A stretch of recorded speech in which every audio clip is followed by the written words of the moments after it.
Hello दोस्तों, स्वागत है आपका एक और शानदार वीडियो में, जिसमें आज हम डिस्कस करने जा रहे हैं दैनिक जागरण। तारीख है 13 जनवरी 2023।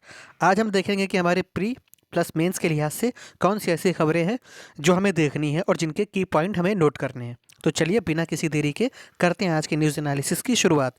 तो पहली खबर है यूपीएससी या UPPCS GS paper 2 international relations. पहली खबर है कि संकट में दुनिया, कहना मुश्किल, अस्थिरता कब होगी खत्म। ये मोदी जी ने स्टेटमेंट दिया है। ये क्यों दिया है? तो प्रधानमंत्री नरेंद्र मोदी जी ने कहा है कि दुनिया अभी संकट की स्थिति में है और यह अस्थिरता कब खत्म होगी इसका अनुमान लगाना मुश्किल है। 100 से अधिक विकासशील और पिछड़े देशों को उन्होंने इस बात का एहसास भी करा दिया कि अब हमारा वक्त आ रहा है और भारत विश्व को नेतृत्व देने के लिए तैयार है। उन्होंने ग्लोबल साउथ समूह के देशों को वैश्विक एजेंडे पर 4 सूत्री एजेंडा पर काम करने का सुझाव दिया। देखिए यहाँ पर ग्लोबल साउथ समिट शुरू हो चुकी है और इसमें इसको बोला गया है voice of global south summit 2023, है ना। तो इसका उद्घाटन किया है पीएम जी ने। और इस सत्र में जो जिन देशों ने पार्टिसिपेट किया है वो है Bangladesh, Cambodia, Papua New Guinea, Mozambique, Mongolia, Senegal, Thailand, Uzbekistan, Vietnam और गुयाना के प्रमुख ने हिस्सा लिया है ना। और अगर बात किया जाए तो यहाँ पे मुद्दा उठाया गया है आतंकवाद का, भू राजनीतिक तनाव, ईंधन, खाद व उर्वरकों की बढ़ती कीमतें, पर्यावरण बदलाव और कोविड महामारी के असर को 4 बड़े संकट के तौर पर चिन्हित किया। उन्होंने ये भी कहा कि ग्लोबल साउथ के देशों, जिसमें कम विकसित और विकासशील देश का भविष्य दांव पर है, 3/4 मानवता इन देशों में निवास करती है और उन्हें एक समान अधिकार मिलने चाहिए। और ये भी कहा कि 8 दशक पुरानी ग्लोबल गवर्नेंस की व्यवस्था में बदलाव आने लगे हैं और हमें नए बदलाव को अपने हिसाब से आकार देने की कोशिश करनी चाहिए। अधिकांश वैश्विक चुनौतियां ग्लोबल साउथ के सदस्य देशों की देन नहीं है, लेकिन वो हमें ज़्यादा प्रभावित करती हैं। इन चुनौतियों के समाधान के लिए जो कोशिशें होती हैं उसमें भी इन देशों की भूमिका या आवाज़ नहीं सुनी जाती। मौजूदा चुनौतियों के बावजूद हमारा समय अब आ रहा है। हमें मौजूदा समस्याओं का सामान्य व टिकाऊ समाधान निकालने पर जोर देना होगा और साथ ही ग्लोबल साउथ समूह के देशों को वैश्विक एजेंडे पर 4 सूत्री एजेंडे पर काम करने का भी सुझाव दिया गया, है ना। इसमें से जो सुझाव दिया गया वो ये है कि सभी देशों की संप्रभुता का आदर किया जाए और विवादों का न्याय संगत समाधान निकाला जाए। संयुक्त राष्ट्र समेत सभी वैश्विक संस्थानों में बदलाव किया जाए ताकि इनको ज़्यादा प्रासंगिक बनाया जा सके। और मोदी जी ने यह भी एड्रेस किया कि इन देशों की आवाज़ भारत की आवाज़ है, उनकी प्राथमिकता भारत की प्राथमिकता है और ग्लोबल साउथ देश नए विचार दुनिया को दे सकते हैं। और इनके सामने अन्य देशों के प्रमुखों ने भी अपने विचार रखे। तो हम बात करते हैं कि ग्लोबल साउथ समिट होता क्या है, इसका उद्भव कब हुआ, इसमें आने वाली बाधाएं क्या हैं और भारत की इसमें क्या भूमिका है। तो इसके आप की पॉइंट नोट करते चलिएगा। ये आपके इंटरनेशनल रिलेशंस में ग्लोबल साउथ समिट से रिलेटेड जो सवाल आएगा मेंस में, उसके लिहाज से ये टॉपिक बहुत इंपॉर्टेंट है और ये की नोट्स आपके आंसर को इनरिच करेंगे। तो भारत द्वारा G20 की अध्यक्षता प्राप्त करने के साथ ही भारत के विदेश मंत्री ने वैश्विक दक्षिणी देशों की आवाज़ के रूप में भारत की भूमिका पर बल दिया, जिसका वैश्विक मंचों पर प्रतिनिधित्व कम है ना। तो देखिए आप सभी जानते हैं कि भारत G20 की अध्यक्षता कर रहा है ना। तो अब वो the voice of global summit के माध्यम से वो विकासशील देशों की भी आवाज़ बन रहा है ना और एक लीडरशिप क्वालिटी के साथ में उभर रहा है। तो ग्लोबल नॉर्थ और ग्लोबल साउथ, तो ग्लोबल नॉर्थ से तात्पर्य मोटे तौर पर अमेरिका, कनाडा, यूरोप, रूस, ऑस्ट्रेलिया और न्यूजीलैंड जैसे देशों से है, जबकि ग्लोबल साउथ के अंतर्गत एशिया, अफ्रीका और दक्षिणी अमेरिका के देश शामिल हैं। यहाँ वर्गीकरण अधिक सटीक है क्योंकि इन देशों में शिक्षा और स्वास्थ्य देखभाल के संकेतक आदि के संदर्भ में काफ़ी समानताएं हैं। भारत और चाइना जैसे कुछ दक्षिणी देश पिछले कुछ दशकों में आर्थिक रूप से विकसित हुए हैं। कई एशियाई देशों द्वारा हासिल की गई प्रगति को इस विचार को चुनौती देने के रूप में भी देखा जाता है कि उत्तरी देश ही आदर्श है। ग्लोबल उत्तर और ग्लोबल दक्षिण के उद्भव का कारण क्या है? तो पूर्व वर्गीकरण की गैर व्यवहार्यता, मतलब शीत युद्ध के बाद के विश्व में प्रथम विश्व और तीसरा विश्व वर्गीकरण व्यवहार्य नहीं रह गया था, क्योंकि जब साल 1991 में कम्युनिस्ट सोवियत संघ का विघटन हुआ तो अधिकांश देशों के पास पूंजीवादी अमेरिका के साथ किसी स्तर पर सहयोग करने के अतिरिक्त कोई विकल्प नहीं था, जो उस समय एकमात्र वैश्विक महाशक्ति थी। और पूर्व और पश्चिम देशों को अक्सर अफ्रीकी और एशियाई देशों के विषय में रूढ़िवादी सोच बनाए रखने वालों के रूप में देखा गया और विभिन्न देशों को एक ही श्रेणी में वर्गीकृत करना अत्यधिक सरल माना जा रहा था। अब हम बात करते हैं कि वैश्विक दक्षिण देशों में समानताएं क्या हैं। तो अधिकांश वैश्विक दक्षिणी देशों का उपनिवेश बनने का इतिहास रहा है। यूएनएससी की स्थायी सदस्यता से बहिष्करण के कारण अंतर्राष्ट्रीय मंचों में इन देशों का प्रतिनिधित्व बहुत ही कम रहा है। अधिकांश वैश्विक दक्षिणी देशों के आज भी विकासशील रहने या कम विकसित होने का एक महत्वपूर्ण कारण यह बहिष्करण भी रहा है। और दक्षिण दक्षिण सहयोग के लिए जो पहले की गई हैं उसमें वैश्विक है ब्राजील, रूस, भारत, चाइना और दक्षिण अफ्रीका यानी ब्रिक्स मंच। दूसरा है भारत, ब्राजील और दक्षिण अफ्रीका यानी IBSA मंच। और दक्षिण दक्षिण सहयोग के लिए अंतर्राष्ट्रीय जो दिवस है वो मूल रूप से 19 दिसंबर को दक्षिण दक्षिण सहयोग के लिए संयुक्त राष्ट्र दिवस की तारीख को साल 2011 में 12 सितंबर को स्थानांतरित कर दिया गया। और यह उस तारीख को याद करता है जब संयुक्त राष्ट्र महासभा ने विकासशील देशों के बीच तकनीकी सहयोग को बढ़ावा देने और लागू करने के लिए साल 1978 में एक कार्य योजना अपनाई थी। और भारतीय की बात की जाए तो ट्रिप्स छूट पर प्रस्ताव यानी कि बौद्धिक संपदा अधिकारों के व्यापार संबंधी पहलुओं में छूट, जिसे पहली बार साल 2020 में भारत और दक्षिण अफ्रीका द्वारा प्रस्तावित किया गया। और कोविड-19 टीकों और उपचारों पर बौद्धिक संपदा अधिकारों की अस्थायी वैश्विक आसानी शामिल हो जाएगी और ताकि उन्हें वैश्विक स्वास्थ्य का समर्थन करें और महामारी से बाहर निकलने का रास्ता मिल सके। कोविड-19 टीकों, दवाओं, चिकित्सीय और संबंधित प्रौद्योगिकियों पर समझौता। अब वैक्सीन मैत्री अभियान, तो वर्ष 2021 में भारत ने वैक्सीन मैत्री नामक पहल का अभियान शुरू किया जो नेबरहुड फर्स्ट पॉलिसी के अनुसार है ना। ये यहाँ पर रिपीट हो गया। अब हम बात करते हैं कि भारत ग्लोबल साउथ की आवाज़ बन कैसे सकता है। तो वर्तमान समय में ग्लोबल साउथ को अग्रणी बनाने के लिए विकासशील देशों के बीच निंदनीय क्षेत्रीय राजनीति पर अंकुश लगाने हेतु भारत को सक्रिय भूमिका निभानी होगी। भारत को इस तथ्य को स्वीकार करने की आवश्यकता है कि ग्लोबल साउथ एक सुसंगत समूह नहीं है और न ही इसका कोई साझा एजेंडा है। धन, शक्ति व क्षमताओं के मामले में आज ग्लोबल साउथ में बहुत अंतर है और यह विकासशील देशों के विभिन्न क्षेत्रों और समूहों के अनुरूप सक्रिय भारतीय भूमिका की आवश्यकता है। भारत पुरानी वैचारिक लड़ाइयों पर लौटने के बजाय व्यवहारिक परिणामों पर ध्यान केंद्रित करके उत्तर और दक्षिण के बीच एक पुल बनने के लिए उत्सुक है। यदि भारत इस महत्वाकांक्षा को प्रभावी नीति में बदल सकता है तो सार्वभौमिक और विशेष लक्ष्यों की प्राप्ति भी आसानी से की जा सकेगी। तो इस लिहाज से हमारा जो ग्लोबल साउथ समिट है ना, ये इम्पॉर्टेंट है ना। तो आपकी मैं उम्मीद करता हूँ कि आप इसके की नोट बना लिए होंगे और इसको नोट डाउन करते चल रहे होंगे, है ना। तो आप सब इसका की पॉइंट बना के चले, है ना। इसको आप आंसर में लिखेंगे तो काफ़ी ज़्यादा इनरिच होगी, आपकी क्वालिटेटिव आंसर राइटिंग होगी। बात करते हैं भाजपा दुनिया की पहली डिजिटल पार्टी बनी, यानी कि भाजपा दुनिया की पहली पूरी तरह से डिजिटल पार्टी बन गई है। इसके राष्ट्रीय अध्यक्ष से लेकर बूथ स्तर तक के 3 करोड़ से अधिक पदाधिकारी महज एक क्लिक की दूरी पर हैं। संगठन रिपोर्टिंग एंड एनालिसिस यानी सरल के नाम से ऐप तैयार किया गया है और इसमें सभी पदाधिकारियों का डाटा अपलोड किया जा चुका है। पार्टी के भीतर संवाद और संदेश का यह बड़ा माध्यम बन गया है ना। और भाजपा के महासचिव ने बोला है कि इस ऐप से वे दिल्ली मुख्यालय में बैठे हुए किसी भी राज्य के किसी भी स्तर के पदाधिकारी से संपर्क कर सकते हैं। तो यहाँ पर आपको बाकी पार्टियों के बारे में नहीं जानना है, आपको ऐप के बारे में जानना है। तो सरल ऐप है ना। ये आपसे पेपर में 1 लाइनर में पूछा जा सकता है। दूसरी बात कि हमको ये देखना है, ये तो चलो पार्टी की बात होगी कि कोई पार्टी जो है देश की पहली जो है डिजिटल पार्टी बन गई है ना। लेकिन हमें ये देखना है कि डिजिटलाइजेशन का फ़ायदा क्या है, आखिर डिजिटल इंडिया पे जोर क्यों दिया जा रहा है। तो हम बात करें इसकी, तो समय की बचत, डिजिटल होने से समय की बचत में काफ़ी सुधार आया है। भ्रष्टाचार की कमी, कैशलेस की वजह से रिश्वत लेन देन में काफ़ी कमी आई है, इससे भ्रष्टाचार कम हुआ। आसान ट्रांजैक्शन, सस्ते इंटरनेट प्लान, मोबाइल होस्टिंग होना, डिजिटल क्राइम, छोटे और माध्यम उद्योगों का नुकसान भी हुआ है ना। और सेवाओं में सुविधा भी है ना। तो ये देखिए, ये डिजिटलाइजेशन का फ़ायदा है, यानी कि समय की बचत हुआ है ना। आप एक क्लिक से जानकारी भेज सकते हैं एक दूसरे के पास। इसीलिए देखो अब ग्रामीण क्षेत्रों को भी इससे अवेयर किया जा रहा है ताकि वे इससे अपना काम कर सके, है ना। वो घर बैठे अपने बैंक की जानकारी, हर चीज़ आप एक क्लिक से जान सकते हैं। तो इस लिहाज से डिजिटलाइजेशन बहुत इंपॉर्टेंट है। अगली खबर की बात करें तो पुलिस कर्मियों को मिलेगी रस्सी के सहारे हेलीकॉप्टर से उतरने का प्रशिक्षण, है ना।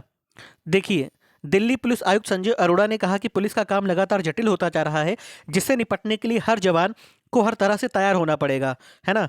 और उन्होंने बोला कि इनको जो है रस्सी की मदद से हेलीकॉप्टर से उतरने का प्रशिक्षण दिया जाएगा। और उन्होंने बोला कि एक कमांडो की तरह प्रशिक्षण दिया जाना चाहिए, जैसे NSG कमांडो होते हैं उनकी तरह पे जो है प्रशिक्षण दिया जाना चाहिए। तो कमांडो शब्द जो है द्वितीय विश्व युद्ध के दौरान चलन में आया, क्योंकि उस वक्त बड़ी संख्या में सैनिक लड़ते थे। ऐसे में एक ऐसी सैन्य टुकड़ी की जरूरत महसूस की गई जिसमें सैनिकों की संख्या कम हो लेकिन उसके सैनिक प्रत्येक काम में पारंगत हो। और प्रेजेंट टाइम में पुलिस भी अलग अलग परिस्थितियों में अलग अलग रूप से सेवाएं दे रही हैं, चाहे वह दुर्घटना में घायल हुए व्यक्ति को प्राथमिक उपचार देना हो, डूबे हुए व्यक्ति को बचाने के लिए नदी में उतरना हो, आग लगने पर भी स्थानीय पुलिस अपने सीमित संसाधनों से प्रयास करने शुरू कर देती है। ऐसे में हर पुलिसकर्मी को सभी प्रकार के कार्यों में दक्ष होना होगा, है ना। और दिल्ली पुलिस अपने प्रशिक्षण में देश के मानक सैन्य संस्थानों द्वारा निर्धारित उपकरणों को शामिल कर रही है, जिससे पुलिस का जवान हर मुश्किल हालात से निपट सके। और उन्होंने ट्रेनिंग यूनिट को बधाई भी दिया जहां पर इसका इनॉग्रेशन हुआ था। अब देखो इसका फायदा ये होगा कि पुलिस प्रशासन को जब हम एनएसजी कमांडो की तरह ट्रेनिंग कर देंगे ना, तो ये हर विषय में पारंगत होंगे, हर विषय में पारंगत होंगे, चाहे जैसे भी केस इनके सामने आगे जिससे डील करने में सक्षम होंगे। तो इस तरीके से पुलिस प्रशासन में भी हमको कुछ सुधार देखने को मिलेगा, उनकी एक्टिवनेस हमको देखने को मिलेगी। तो आपराधिक गतिविधियों को रोकने, अपराधियों को पकड़ने, अपराधियों के द्वारा किए जाने वाले अपराधों की खोजबीन करने, देश की आंतरिक संपत्ति की रक्षा करने और जो अपराधी हैं उनका अपराध साबित करने के लिए पर्याप्त साक्ष्य जुटाना ही पुलिस का काम है ना। तो ये आपने देखा पुलिस का ये काम होता है। तो इस तरह से इनका जो काम है और ज़्यादा डाइवर्सिफाइड हो जाएगा और एक्टिवनेस हमको देखने को मिलेगी। भारत को हमें विकसित देशों से रखना होगा आगे। देखिए, प्रधानमंत्री नरेंद्र मोदी जी ने गुरुवार को देश के नागरिकों से 21वीं सदी को भारत की सदी बनाने का आह्वान किया। कर्नाटक के हुबली में स्वामी विवेकानंद की जयंती पर 26वें राष्ट्रीय युवा महोत्सव का उद्घाटन करते हुए मोदी जी ने कहा, हमारी दुनिया बदलने जा रही है, भारत को हमें विकसित देशों से आगे रखना होगा, क्योंकि महिलाओं की शक्ति देश का मनोबल बढ़ा रही है। भारतीय महिला युद्धक विमान उड़ा रही हैं, उन्होंने नई ऊंचाइयां हासिल की हैं। और पिछले 8 सालों में युवाओं के लिए कई कार्यक्रम शुरू किए गए और युवाओं के लिए शानदार भविष्य का निर्माण भी किया गया है। और भारत सभी क्षेत्रों में आगे बढ़ रहा है। इसका प्रमुख कारण युवाओं की शक्ति है। सभी क्षेत्रों में उल्लेखनीय विकास हुआ है। भारत स्टार्टअप से भी कमाई कर रहा है और बड़े पैमाने पर विदेशी निवेश भी बढ़ रहा है। और यह दौर युवाओं के लिए ऐतिहासिक महत्व है का है और वैश्विक कंपनियां भारत की तरफ देख रही हैं, है ना। तो ये युवा दिवस मनाया जा रहा है, वो भी 26वां। तो आप लोग कमेंट सेक्शन में बताएं कि इसकी थीम क्या है। तो नेशनल यूथ डे 2023 इसका थीम है विकसित युवा विकसित भारत। तो राष्ट्रीय युवा महोत्सव का आयोजन हर साल हमारे प्रतिभाशाली युवाओं को राष्ट्र निर्माण की दिशा में प्रेरित करने के साथ साथ राष्ट्रीय एवं अंतर्राष्ट्रीय स्तर पर भारतीय संस्कृति का विश्व बंधुत्व का संदेश प्रदान करने के लिए किया जाता है। इस दिन को साल 1984 में राष्ट्रीय युवा दिवस के रूप में नामित किया गया और इस दिन का उद्देश्य युवाओं को सार्वजनिक मुद्दों से जुड़ने, आम आदमी की बात को समझने, अपनी राय बनाने और इसे स्पष्ट तरीके से व्यक्त करने के लिए प्रोत्साहित करना है। तो आप कमेंट सेक्शन में ये बताएं कि भारतीय जो युवा दिवस है ये किस दिन मनाया जाता है और क्यों मनाया जाता है। अगली खबर की बात करें तो सशक्त भारत दुनिया के लिए कभी भी खतरा नहीं हो सकता है, ये बोला है राज्यपाल आरिफ मोहम्मद खान ने। ये केरल के राज्यपाल हैं आरिफ मोहम्मद खान। उन्होंने बोला है कि एक शक्तिशाली भारत कभी भी दुनिया के लिए खतरा नहीं हो सकता, क्योंकि इसके सांस्कृतिक मूल्य इससे दूसरों पर हावी होने के मामले में सोचने की अनुमति नहीं देते। और वह अंतर्राष्ट्रीय युवा शिखर सम्मेलन भारत 2023 का उद्घाटन करने के बाद लोगों को संबोधित कर रहे थे। राज्यपाल जी ने यह भी कहा कि मुझे अपने विश्वास पर चलने की पूरी आज़ादी है, लेकिन मुझे अपने विश्वास को दूसरों पर थोपने का कोई अधिकार नहीं है। भारतीय सभ्यता की यह बुनियादी विशेषता है। इस शिखर सम्मेलन में कई देशों के युवाओं ने भाग लिया और जो लोग भारत में शिक्षा प्राप्त कर रहे हैं वे अपने देशों में भारतीय संस्कृति और जीवन शैली के राजदूत बनेंगे। देखो, सशक्त भारत जो है, अब सवाल यही उठता है कि भारत जो है सशक्त कैसे बनेगा। तो सशक्त ऐसे बनेगा जब हमारे यहाँ पर कंपनियां या उद्योग अच्छे से ग्रो कर रहे होंगे, जॉब होगी, जॉब से जो होंगे चाहे वो मेल हो, चाहे स्त्री हो, चाहे पुरुष हो, वो इसमें आएंगे, है ना। और वो इसमें पार्टिसिपेट करेंगे, उनकी इनकम बढ़ेगी, इनकम से जीडीपी ग्रो होगी और जीडीपी से देश का विकास होगा, है ना। और जब हम इस तरह से सक्षम होंगे ना, तो हम विकासशील देशों को लीड कर पाएंगे और हम उन्हें आर्थिक सहायता भी दे पाएंगे। और राजनीतिक कूटनीति की दृष्टि से भी देखा जाए तो हम अपने पक्ष को विश्व स्तर पर वैश्विक मंचों पर भी रख पाएंगे। तो इस तरीके से भारत सशक्त होगा और दुनिया के सामने हमारी छाप पड़ेगी।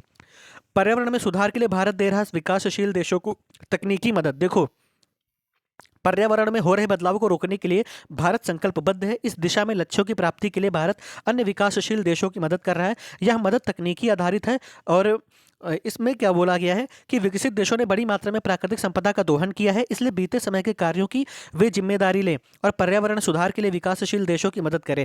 और किसी भी देश के विकास में जैव विविधता और पारिस्थितिकी तंत्र के संरक्षण की बड़ी भूमिका होती है और इन दोनों की अनदेखी नहीं की जा सकती। इसलिए विकास की योजनाएं बनाते समय पर्यावरण के हितों का ध्यान में रखा जाना चाहिए और देखा जाना चाहिए कि योजनाओं की क्रियान्वयन होने से मनुष्यों के जीवन की गुणवत्ता में कमी तो नहीं है और मौसम के बदलाव के कारण विकासशील देशों में बिगड़ती स्थिति और द्वीपीय देशों के समक्ष बढ़ रही पर्यावरण की चुनौतियों के मद्देनजर वैश्विक स्तर पर सुधार के लिए अविलंब कदम उठाए जाने की जरूरत है।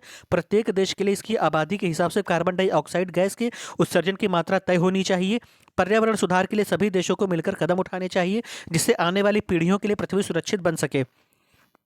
अभी आपने देखा कि सुप्रीम कोर्ट ने भी इसी इसी को लेकर के स्टेटमेंट दिया था कि सरकार जो भी योजनाएं बनाए, सतत विकास तो करे ठीक है, लेकिन पर्यावरण को भी ध्यान में रखे, क्योंकि हमने देखा जोशीमठ जैसी समस्याएं हमें देखने को मिली है ना। तो इस तरीके से वैश्विक समस्याओं को भी इसी के नज़रिए से देखा जाना चाहिए, ताकि विकसित राष्ट्र अपना विकास करे, लेकिन अन्य देशों का भी ख्याल करें, क्योंकि पर्यावरण हर देश की इकोनॉमी में मेजर रोल प्ले करती है।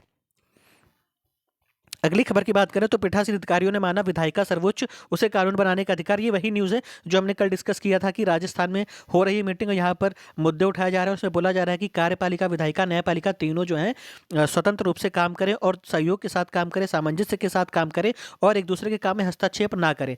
तो ये इस खबर का क्रक्स है। तो आप इसको पढ़ लीजिएगा, एक रीड कर लीजिएगा, एक रीडिंग लगा लीजिएगा। अगली खबर की बात करें तो मंदी के दुष्प्रभाव से दूर रहेगा भारत, है ना। अब ऐसा क्यों है? क्योंकि साल 2023 के लिए अंतर्राष्ट्रीय मुद्रा कोष एवं आर्थिक शोध संस्थानों का अनुमान है कि वैश्विक अर्थव्यवस्था में अनिश्चितता एवं अस्थिरता का परिवेश कायम रहेगा। महंगाई और मंदी की स्थिति रहेगी। मांग में कमी आने के कारण अंतर्राष्ट्रीय व्यापार में गिरावट आ सकती है। कच्चे तेल एवं औद्योगिक कच्चे माल की कीमतों में उतार चढ़ाव एवं कोरोना की नई लहर व्यापार एवं विकास दर को दुष्प्रभावित कर सकती है। लेकिन भारतीय अर्थव्यवस्था पर भी इनका असर होगा, लेकिन उतना नहीं होगा जितना विकसित देशों पर होगा, है ना। तो विश्व जीडीपी विकास दर पिछले साल 3% के ऊपर था, जो नए साल में 2% से भी नीचे आ गया जा सकता है। और आरबीआई के अनुमान के अकॉर्डिंग भारत का विकास दर 6.8% संभावित है, लेकिन अंतर्राष्ट्रीय मुद्रा कोष का अनुमान 6.1% का है। और महंगाई दर जो है 6% से नीचे आने की संभावना है, जो रिजर्व बैंक की सुरक्षा सीमा रेखा से 2 से 6% के अंदर होगी। और नवंबर 2022 में 5.8% पर आ गई थी, जो पिछले कई महीनों से 7% के ऊपर थी।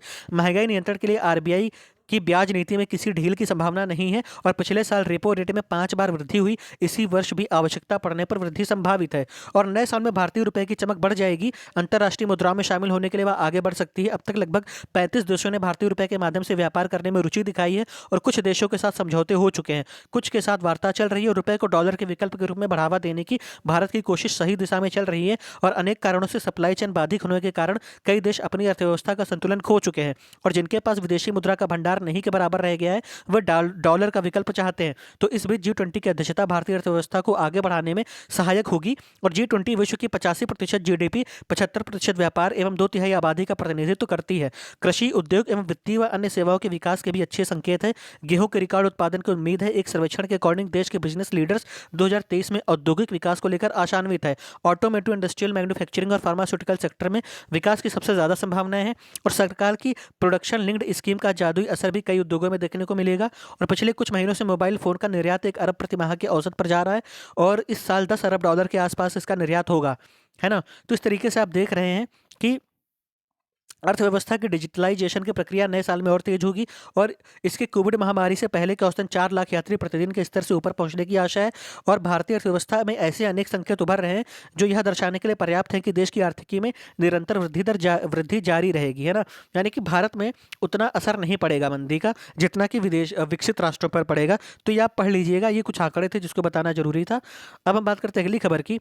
तो ये ऑटो एक्सपो से रिलेटेड न्यूज़ है और 16वां मोटर शो ऑटो एक्सपो है। 2024 के आखिर तक देश में सड़क दुर्घटना में 50% की कमी लाई जाएगी। ये गडकरी जी का स्टेटमेंट है ना।